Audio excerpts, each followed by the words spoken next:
Welcome, Carm Capriato, the Service Aftermarkets Podcast Pioneer, with the gold standard of aftermarket business podcasts. Join me for Aftermarket Insights as we advance the aftermarket. And as always, know that you'll learn just one thing. Find us on your favorite podcast listening app and remarkableresults.biz or on my YouTube channel. Hey everybody, Carm Capriato, Remarkable Results Radio. Got another great episodes. We're gonna talk about EVs today. Always glad to have you here. We appreciate all 9+ years and over 1,200 episodes between all of our brands that we brought to you in the Aftermarket Radio Network, which, God, that's our powerhouse with some incredible podcasters on it. Hey, we all know somebody who's affected by breast cancer, right? Did you know that our aftermarket service repair industry has an initiative started by 2 shop owners? It's called Brakes for Breasts, which so far has raised $1.8 million for a vaccine for triple negative cancer. 100% of every penny donated goes directly for research at the Cleveland Clinic. We need your help, and we need your involvement too in the vaccine, because the vaccine's in clinical trials. If you participate in Brakes for Breast every October or any time during the year, find out more about it at brakesforbreasts.com. Enroll your shop in this great cause. I have Dave Giles. Hey, Dave, how are you? Hey, good. How are you doing, Carm?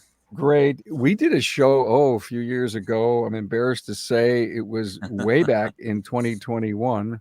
And it was called, and you were with a company called All Electric Vehicles or All AV, right? All EV? All EV Canada. Yeah, that's correct. It was a fascinating business model. So I had to do a podcast with you on that. But Dave's doing a million things. I can't wait for you to hear all the cool stuff he has to talk about.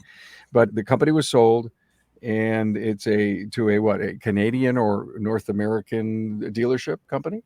Yep. So after being in business a year and a half, we were approached by one of the largest auto groups in Canada, and they saw our vision, saw what we were doing, the progression that we had made. Since I was talking to you, we were on to our third dealership, and we dealt just with electric vehicles, nothing else. And we're in Atlantic Canada.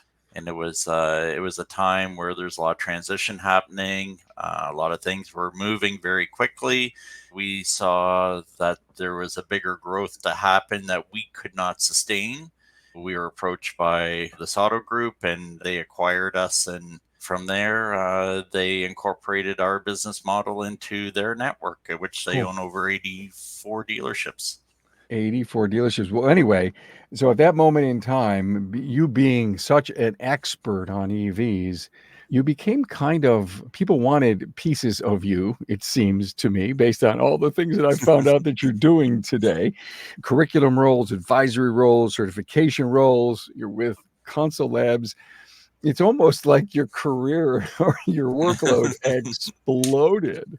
Yeah, it's been crazy. It's a roller coaster, and it's really exciting. And seeing others in the same space I am, other instructors have moved into the EV training and so on. They're seeing it as well. It's an exciting time. Whether we like EVs or we don't like them, they're here. They're there to be repaired. They're there to make money on, and shops adopting electric vehicles into their workspaces just makes sense. It's like, there's a lot of cars out there. The number 5 best-selling vehicle in North America last year was an electric vehicle, and we're looking at more and more of them hitting our roads with lots of mileage on them, which means more repair, more services, and so on. And, so it's really, we need to get the industry up to speed, get them ready for electric vehicles and servicing them, understanding them, and being able to do it safely as well too, and profitably. Yeah, was that 5th selling vehicle a Tesla? Yes, it is. It's the Model Y, and number 13, I believe, is the Model 3. Got it. And the first 4 in front of it are all trucks. All right. Yeah, exactly. Listen, you're deep in this EV. How do you see maybe the U.S. or maybe the North American market? I mean, there's so much talk about it. Used cars can't sell them. People want to return them. I hear crazy stuff, but from your perspective, and you're closer to it than a lot of people, how do you see it formulating itself? It's not slowing down. So whatever you read in mainstream media is there's a lot of media, like when you're reading papers and that talking about charging issues and delivery issues and Ford backing off, as an example, there's a whole backstory. When you have multi-billion-dollar manufacturer building brand new factories, it's not slowing down. Honda just announced their massive EV dealer or massive EV manufacturing plant in Ontario, and we're seeing more battery plants being built. Tesla's looking at building more gigafactories. You see Hyundai making shifts with their factories and their facilities for EVs. So, and it's really hard pressed. It's like people say, well, there's a lot of EVs on the lot, but there's still back orders on them. People are still having to order the cars and wait for them to come in. There is some hype around the negative about EVs, but it's very, very little, and that's all we hear. It's like the squeaky wheel. We always get the squeaky wheel effect, and we're not seeing the bigger picture. And I think that's where the aftermarket really has to embrace that. Don't worry about what the mainstream media is saying or Yeah, what's yeah. out there. Look Yeah, on your roads. it's so What's out there? interesting. I live in the country, and my power has gone out in the last year more times than in the first 18 years I've lived here. And on some days, it's just beautiful. Yeah. Oh, so I guess if I pulled in with my EV in my garage, I plugged it in, but because I knew I needed to have a few hour charge and my power was out for, I'm, you know what I haven't heard? I say all that for a reason. I haven't read a thing about building our infrastructure and making it so that we have no issues in the future with charging. There's kind of a double standard with that, because like people ask me, say, well, when we have a blackout or power outage, or we're on power reduction, how do I charge my car? And I go, well, how do you fuel your car when you have a power outage? Yeah, fuel pumps use electricity to be able to dispense fuel. The difference is, let's say power went out for an extended period of time.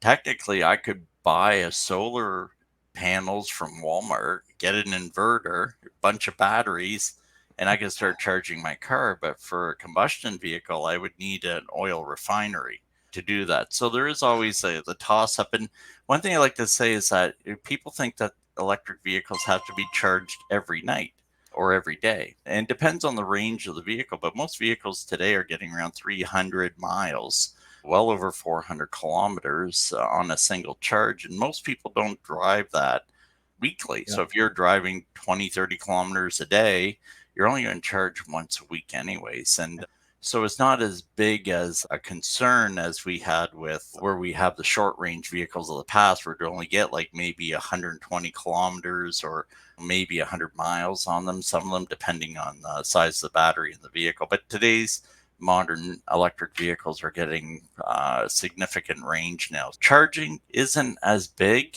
from that standpoint, but I like your point is that the infrastructure that we talk about is still maturing. I travel Nice word. is maturing.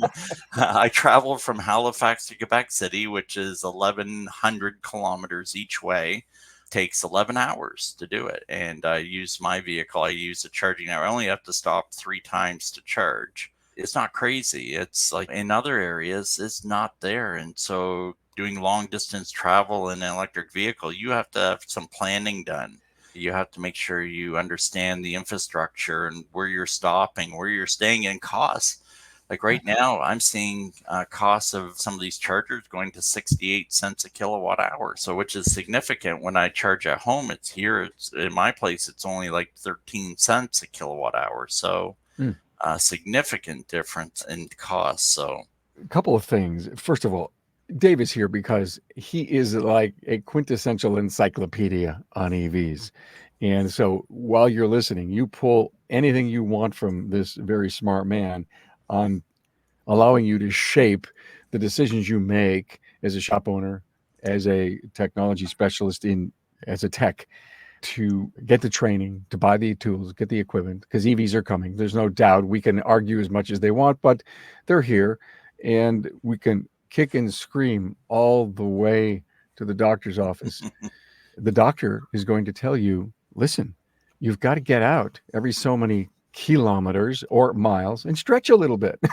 And so, what a great excuse to charge the car, right? Yeah, that's right, exactly. And it's funny, it's like, and I do hear it all the time from and I think even last time when you interviewed me back in 2021, we had just actually had a customer drive 2 hours to our shop to get some basic service done to his vehicle because the local shop down there would not bring his vehicle in unless the volunteer fire department was Uh-huh. available. And I think that we are missing the boat. It's like we don't, as technicians and professionals in this industry, we don't really care what the powertrain systems are on the vehicles or how they're being powered or what they look like. What we want to be able to do is be able to repair these vehicles effectively, cost effective as well, too profitable, and keep these cars on the road. This way, then the cars that you do like, you make a wage from fixing those cars, and then you can buy whatever you want. But I do find that there's still this negative fact about electric vehicles. Like, it's funny because when I was doing the trade in that, I was not a fan of diesel vehicles. I actually did not like diesel vehicles at all. But I knew that by repairing them and servicing them, I made a really good wage from fixing those vehicles. So, and then I could go out and buy my gas powered muscle cars and whatnot, You know, so. Dave, you bring up such a great point. I don't think we are fighting the fact that EVs are here, that we're going to have to repair them. I think we're approaching it either really slow, mid-range, or quickly. Mhm. And we wanted to talk about a little bit about curriculum, the kind of advice that you're giving worldwide. You and I talked a little bit about some certifications that are out there. But just so that you understand, this guy, as I said, is from Canada, Nova Scotia. I usually do an interview with people whose times are behind me, but you're ahead of me. I find that so interesting. And you were also telling me when we were on the phone a couple of weeks ago that Tesla just built a huge facility up there.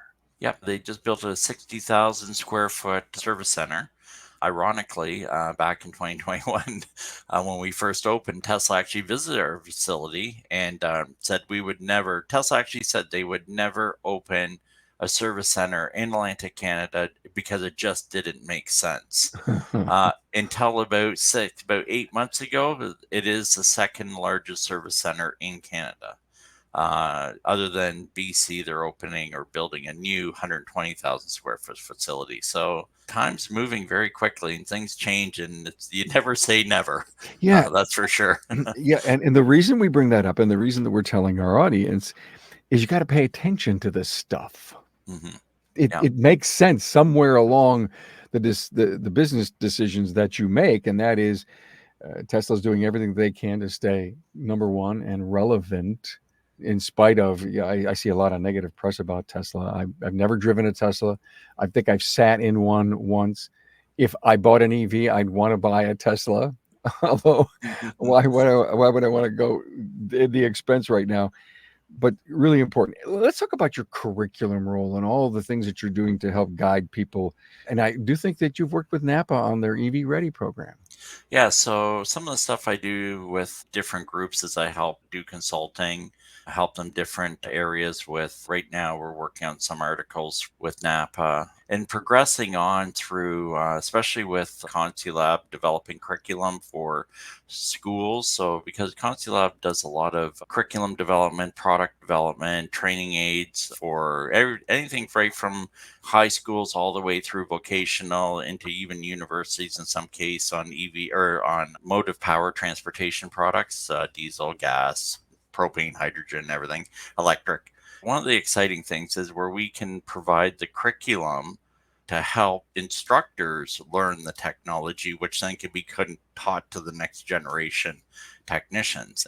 And seeing some of the awesome products that are out there, how they're implementing EVs into their programs at the schools up here in Canada, the occupational standards for the RSOS, which is the Red Seal Occupational Standards, has just now incorporated electric vehicles into heavy equipment, truck and transport, automotive, service technician, and collision technician.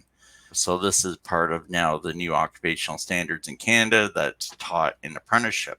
So it's moving along. And of course, they're not going to be implementing these types of things in curriculum if there was only one or two cars out there. So there's a significant amount of vehicles that are now in our mainstream that it had to be addressed at the training level for apprentices. Hey, AAPEX 2024 registration is now open at AAPEXshow.com. Now, AAPEX has an incredible value for the service professional, shop owner, technician, and service advisor. Joe's Garage is your place to hang out with 10 working bays and real live working conditions. You'll find special seminars on Audi, VW, BMW, Mercedes, Tesla, under the hood diagnostics, advanced drivability, ADAS calibration, transmission training from ATRA, and more. Business and sales training on mastering organizational skills, time management, leading your team, and driving profits, among others. This year, the training courses are some of the best offered ever with the industry's best and brightest trainers and coaches. This year's AAPEX 2024 will have more product demos, trending training, marketing and social media support to help you grow your career, sales, and profits. Remember, if you earn your living in the aftermarket, then AAPEX is the expo for you. Continue listening as we bring you the latest from AAPEX 2024 and save the date, November 5th through the 7th. Don't hesitate. Go to AAPEXshow.com. Hey, let's face it, your shop management system is the single most important tool in your shop, period. NAPA Trax has made selecting the right shop management system easy by offering the industry's best, most comprehensive SMS. Now, it all starts when a local representative meets with you to learn about your business and how you need to run it. After all, it's your shop, so it's your choice, and having local representation is a huge plus. Customizing Trax to your business, whether you're a one-person shop or a large multi-bay or multi-location company, a representative consults with you to help optimize your shop's workflow, efficiency, and profitability. Trax always has the flexibility to do business how you need to do it, which means it can also grow as your business grows. And unlike the other guys, we'll be there for you after installation with the best training and support in the business. Yes, a learning management system tailored to each role in your company. Simply put, Trax was designed and built for shop owners just like you. Visit us on the web at NAPA Trax, that's NAPATRACS.com.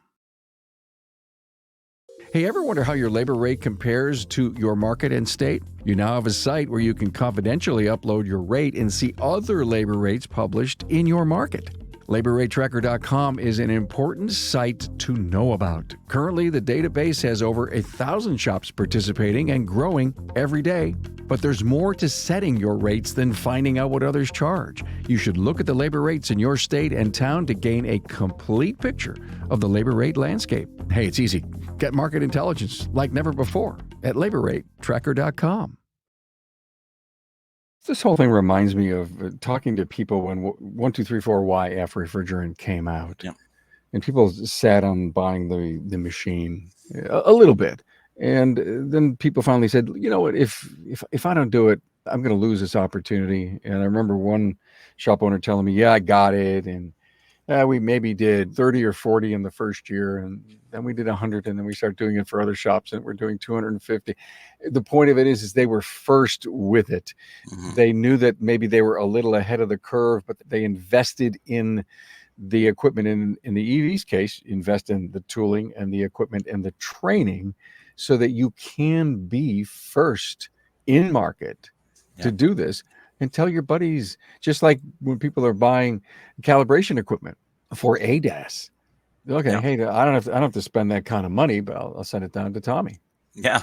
And the minute that happens, it's funny because I always have this conversation as well. First of all, most people that buy electric cars have a second vehicle, which is a gas-powered vehicle. But they go, well, don't worry. They're thinking, well, I'll just take it to my regular shop down the road and they can do the tire rotations, the brake caliper cleaning, do the underbelly pan servicing, and, my basic maintenance.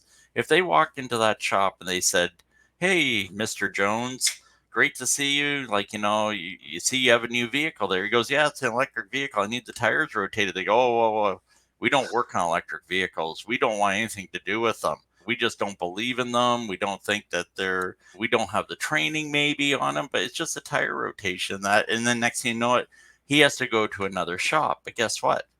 The other shop can fix his or do the service work to his electric vehicle. But guess what? They also do all the other services. So that means now he might start bringing his gas powered vehicle to the other shop. That means the first shop may have just potentially lost a Yeah. customer. So, you Stop know, stopping is your message. that happens.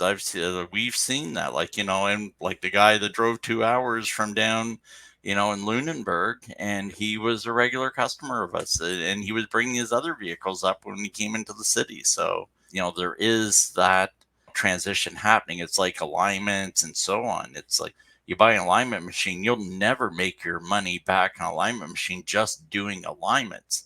You make it on the steering, suspension parts that you sell with the alignment and the tires and so on. So, Oh, if you're not selling tires, you may never pay for that alignment equipment because the yeah, person they're going to buy their tires from will probably do the alignment. And yeah. Well, it's the same. oh, Every technology like even scan tools, like diagnosing vehicles. The whole point of diagnosing a vehicle is you want to retain that customer in your shop. You don't want to be sending them away. You want to fix their vehicle because the next time they need brakes or suspension, they're going to come back to you. But if you fail to be able to service and repair their vehicle for a drivability problem, and they have to go somewhere else, they're like, well, you know what? It's like, you guys fixed my problem with the drivability. You guys do tires and brakes and exhaust and all these other things. So I might as well start coming to you. So it's important that our industry stays up to date and embraces the technologies that are out there and be prepared and be the first on the block to be able to start servicing and advertising that, yeah, our technicians are certified yeah, to work on electric vehicles. We've had yeah. the training and we have the skills and the equipment and the staff to be able to service your vehicle. So, Regarding curriculum and training, I mean, you're still out in front of people. Did you teach at STX this year? sorry, say again. Did you teach at STX this year? No, I didn't. I was at Vision this year. We went actually to Vision. Actually, I saw you there. Yeah, I saw you It there. was Yeah. exciting and seeing that award that you got. That's very Oh, impressive. So, wow, thank you so much. congratulations Yeah, on thank that. you. But And what are you doing to help? In fact, let me just back up 1 minute as we're continuing to talk about platforms. This question was floating through my mind and I couldn't get it out. Are hybrids still going to be like the most critical, if you will, functional technology in vehicles? Are people going to say, listen, I may not want to go all the way over there, but I'm going to go out and buy a hybrid? Are hybrids going to have the biggest share of new tech vehicles? hybrids have been around for quite a while, since about Yes. 2004. Maybe 10, Uh, 12 years, yeah. yeah, 2004 Oh, Prius. 2004. Yeah, well, no, actually, I'm wrong because the Insight was introduced into US in 2020, or sorry, 2000, and then we saw some transition of the Insights coming in through those years, and then I think Toyota launched its Prius back in 2004. I could be corrected on these dates. All right. But I 20 think years. hybrids prove that technology could work. Mhm. If you look at all our hypercars and supercars, they're going to a hybrid system. The instant torque of the motor, the efficiency, and so on can really propel these cars. So the performance side of it. But hybrids, as we move into the mainstream, I think PHEVs, plug-in hybrid electric vehicles, will become more dominant because it gives consumers best of both worlds. Like if they can get a 50-mile range, most people don't drive more than 20 miles a day in most cases. So yeah, they could easily drive back and forth to work, never using the gas powered system.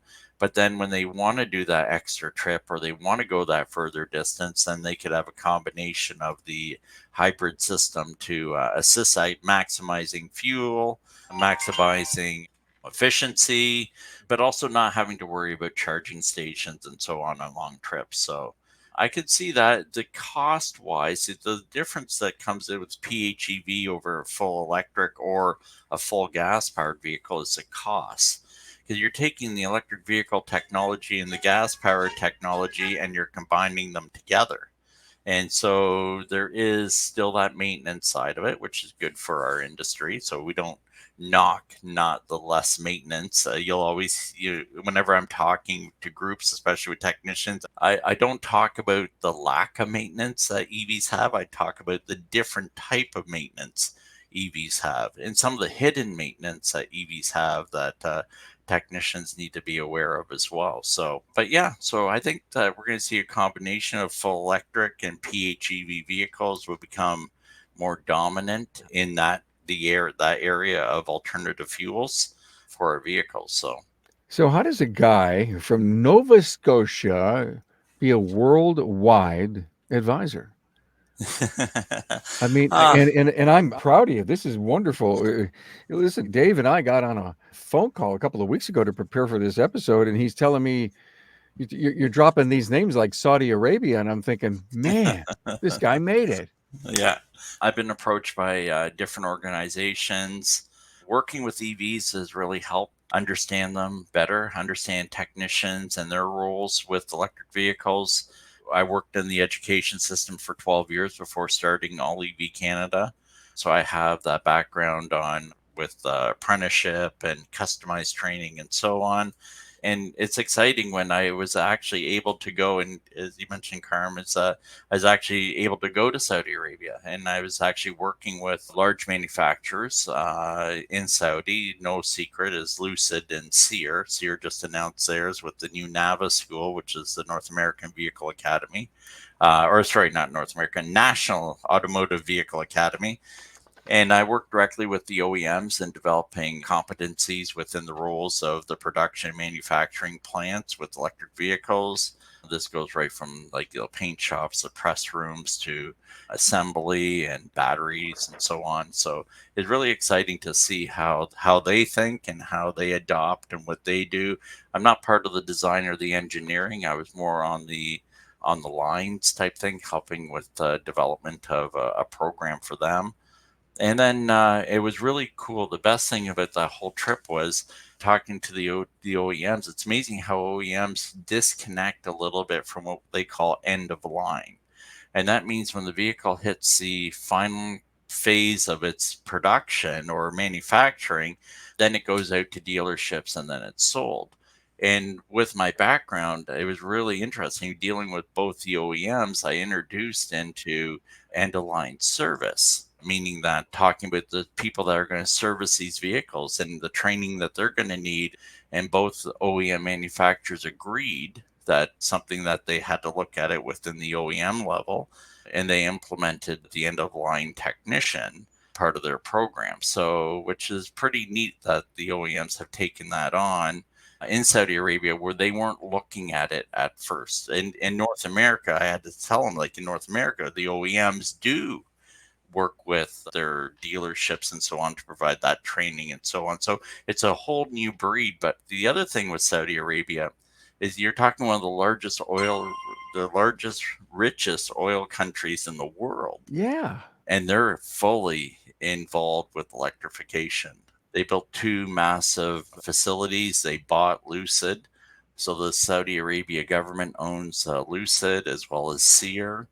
There's other projects on the go right now with them. So, so what do you say? You're here, you're in an oil-rich country selling crude oil to North American and around the world, but meanwhile, in-house, they're building electric vehicle manufacturing plants. I'm sorry, I'm confused for all the right reasons. It's like the drug dealer that doesn't take his own drugs.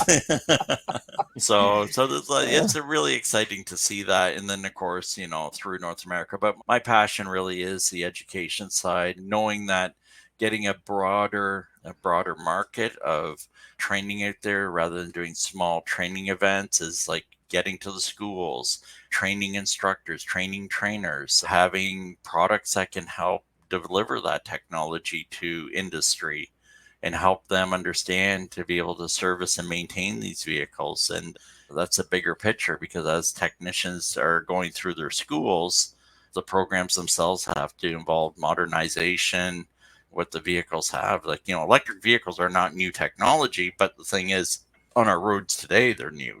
So we have to adapt and adopt processes and procedures, safe work practices.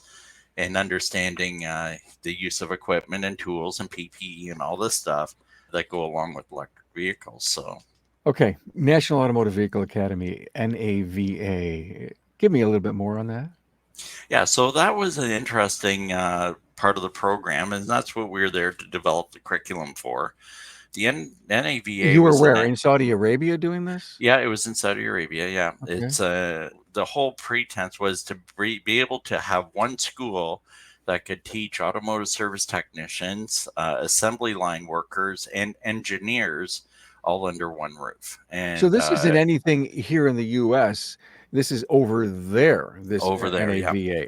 yeah. Okay. Yeah, totally over there. Everything's over in Saudi, or All right. KSA as they would reference it. And just give a little quick background. It's funny because when I was contracted to go over there, I was expecting to, like, dusty desert, hot, not modern, I guess you could say. And I was totally blown away. It was like, it's unbelievable. I was in Riyadh for most of the time, and it was like, it's just I can't even, if you have a bucket list item to go someplace that's like incredible, it's definitely in Riyadh. It's not nothing like you would think it would be Hmm. like. And so it's really interesting to see how much was going on. So, and everyone there says, like, they always think that Saudi nationals are all rich, but actually they're not. And they struggle just as much as we do in North America. So they have to find their trades, they have to find their careers, they have to find jobs themselves. So the NAVA school was able to bring in Saudi nationals that basically could be trained to be engineers, to be trained to be auto service technicians, or even just skilled workers that would work on the production or a Okay. manufacturing line. So, I love what you're saying. You also told me that you're working on certificate programs with NAVA, right? Will yeah. anything like that ever come to the U.S.? I think there's going to be, I think what's going to happen, like right now, you see a lot of universities and like mechatronics and all these other degrees that happen with the engineers that work within these manufacturing plants. But I can see that there's going to be somewhat of a blueprint that will come in that says, hey, like, do everything in one place, like a university that can teach all these different things. I visited several universities in the U.S. in the last year discussing certain things with the NAVA school, and it's amazing how many holes there were in their programs. That means that if a student had gone to the school, they could only do certain Okay. aspects of the program, and then they would have to go somewhere else. You are absolutely laying right up into this curiosity that I have, or this need to know about post-secondary and high school. Where are we going to get the funds and the equipment and the training to bring to our young people? Because we are such a essential high skilled trade. We need to be teaching this leading edge type of technology, but we're not all equipped. So we're seeing a lot of STEM programs being introduced into the high schools. So that's your set of sciences, technology, Hmm. engineering, mathematics. And that's really interesting students to be innovators. Innovation is really opening the minds and getting them thinking. And they're starting to do that at a high school level. And we're seeing, and believe it or not, many of the schools that we're dealing with ConceLab is starting at the high school level. A lot of funding is going into high schools to build entire centers for electric vehicles at a high school. And we're seeing it as well with colleges and so on. So I think the idea is that we have sustainability, we have doing things in a better way. So, like, whether it's finding ways for renewable energy and so on, I think this is where it's going to start, is with the high schools.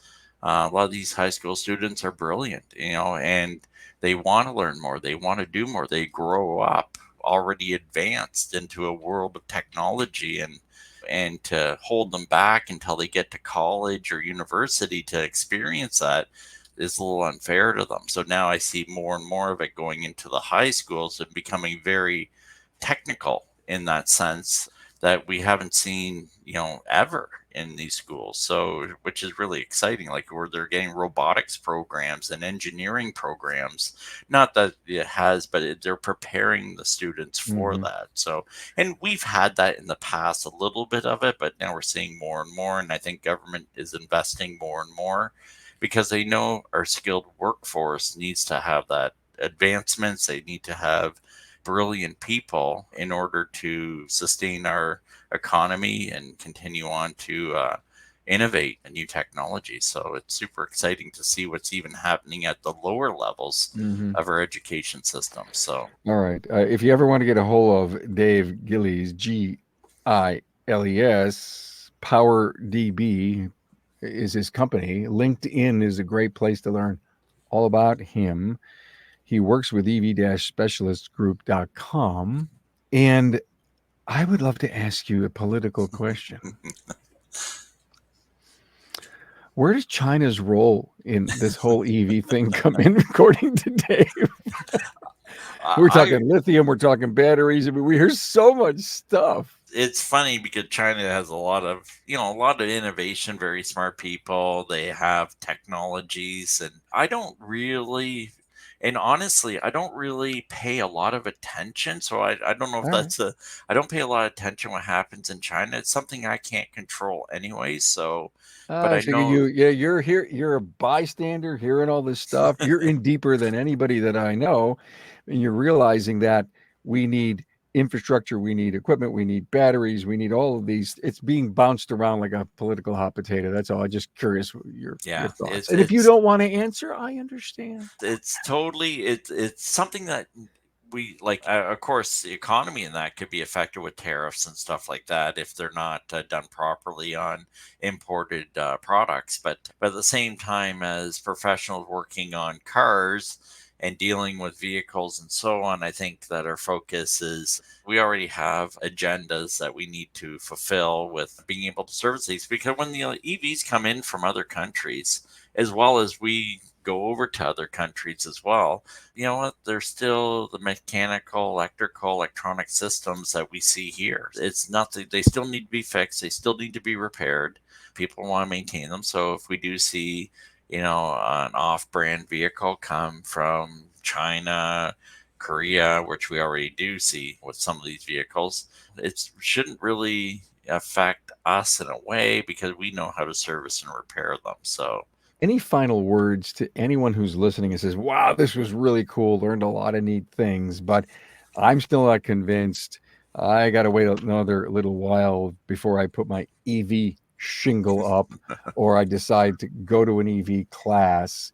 And maybe they need to start with hybrids, who knows?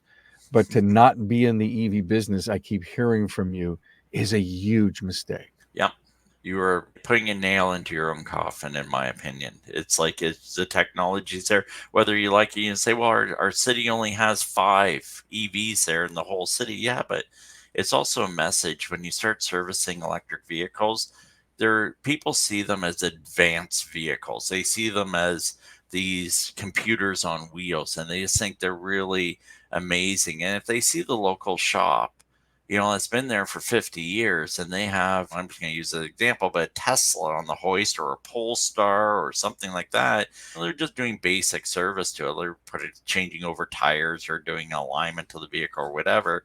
It puts a message to the consumer that these guys are working on electric vehicles. Like, they must be really up on their game. I thought only dealerships could work on these cars. And there's, ABC Automotive, and they're working on Teslas. Like, that's I don't own an EV, but they're thinking, well, if they can fix EVs, they can fix my 2000 Toyota Corolla. Like, so You just gave me this wild idea. All right, I'm a shop owner. You convinced me.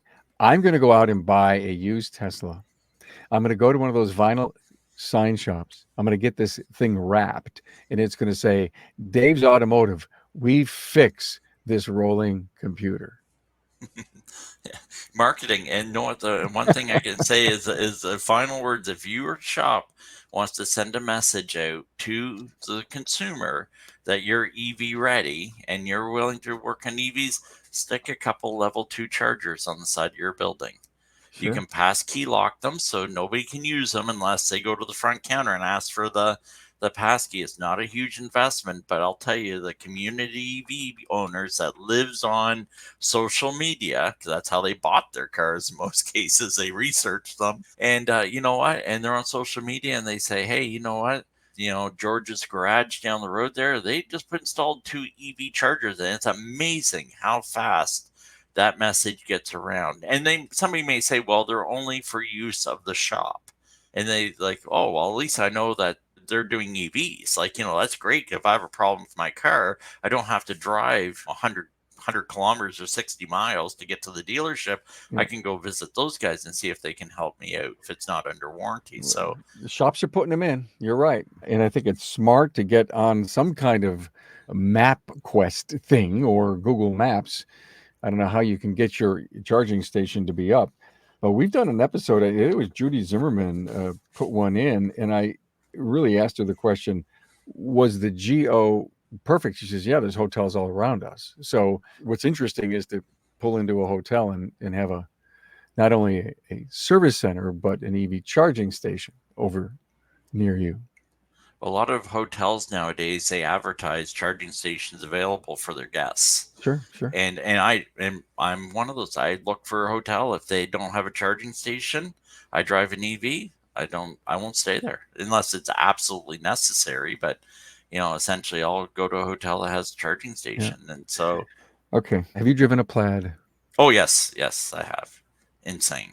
That's all I gotta say. I was going to ask you to define it in one word, and you already did. Yeah, you want to hurt neck. If you want to hurt your neck, just drive a Plaid.